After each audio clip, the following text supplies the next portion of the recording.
Hi everyone, my name is Pat Evelyn, and I'm here to talk to you about how to make a twice-baked potato.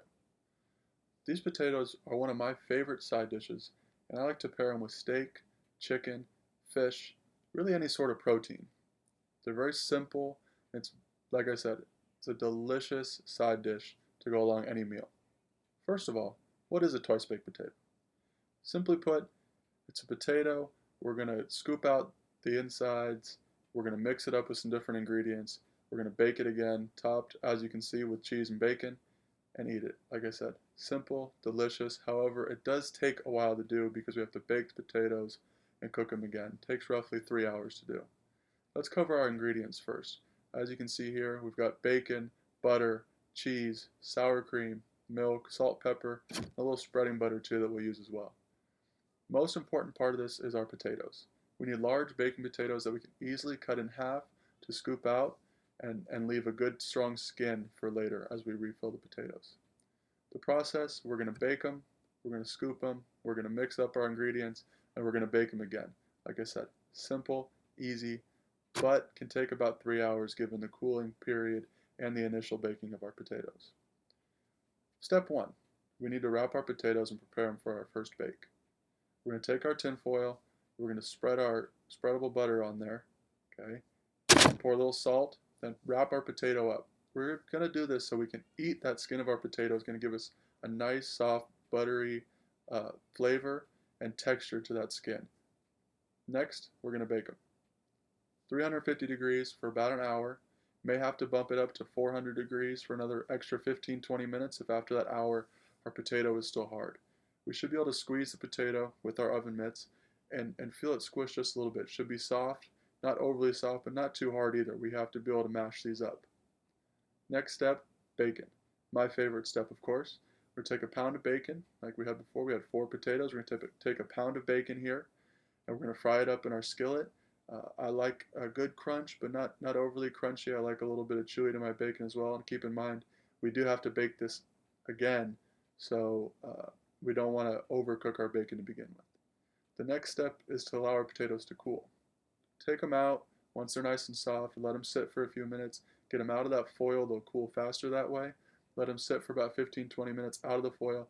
Then we want to slice them in half horizontally and let them cool even longer. That way we can pick them up and scoop them with ease.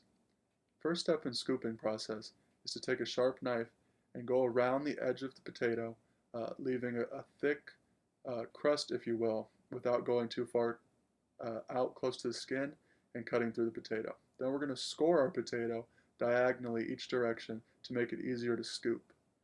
Okay, we're going to scoop each potato slowly, carefully with a spoon, and take the inside of that potato and put it into a large mixing bowl to prepare to mix all our ingredients together. We'll lay our potatoes flat in our pan and set those off to the side for later.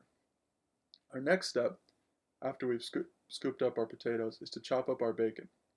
Okay, we want to chop every single piece up nice and fine. We're going to mix that into our ingredient. We're also going to use some of that as a topping. So what we're going to do is we're going to take about 2/3 of that bacon and set it for our mixture. Take the other third and set it aside for a topping as later. Now we begin the mixing.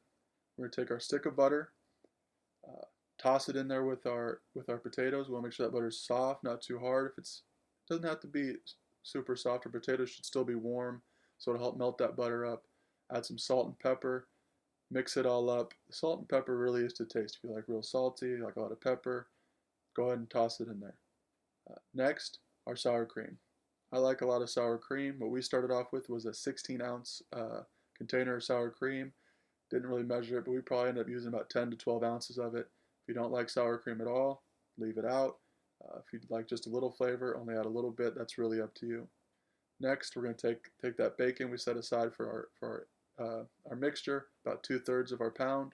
Toss it in there along with our cheese. Again, we started off with about 16 ounces of cheese. Probably throw about half, maybe a little more in there, depending on how cheesy you really want your potatoes. Mix that all up. Now we have a good chunky, cheesy bacon sour cream mixture. We want to smoothen that out a little bit, so we're going to add our milk last to give a consistency that we want. This texture really is up to you. If you like them real creamy, add a little bit more milk, but just start off with a little bit, mix it in, and then add as you see fit. Now once we have our mixture exactly how we like it, we're going to stuff our potatoes. So we're going to scoop one scoop at a time into each of our potato halves and refill them up. Uh, we're going to have a lot more potato than we started off with after adding all these ingredients. So we're going to have a little bit of overflow. That's okay, nothing wrong with that at all. Time to top them. Okay. Once we have each of those potatoes stuffed, we're going to take some more cheese.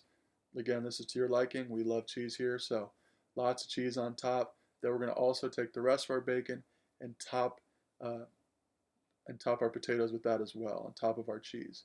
Okay. Now, time to bake them again. Okay, 350 degrees, 15 to 20 minutes. What we're looking for here is just real melted cheese. Make sure potatoes get nice and warm again. As you can see here, like I said, we had a lot of cheese, got a bunch of melty goodness going on over here. So we're just about ready to eat. We're gonna let them cool for just a minute, serve them up on a plate. Like I said earlier, we wanna have a nice beverage to go along with it. Our choice for tonight was a little Jameson. We have some fried chicken to go along with it, a little ranch. When it comes time to eat that sucker, we're going to eat our potatoes, finish our food, and then what I like to do is when I get to the skin, is dip it in the ranch, give it a little bit extra flavor. But like I said, butter, salt, it's going to be nice and creamy with that skin. It's going to be delicious. I really hope you guys give this a try. Enjoy it. Thank you for watching.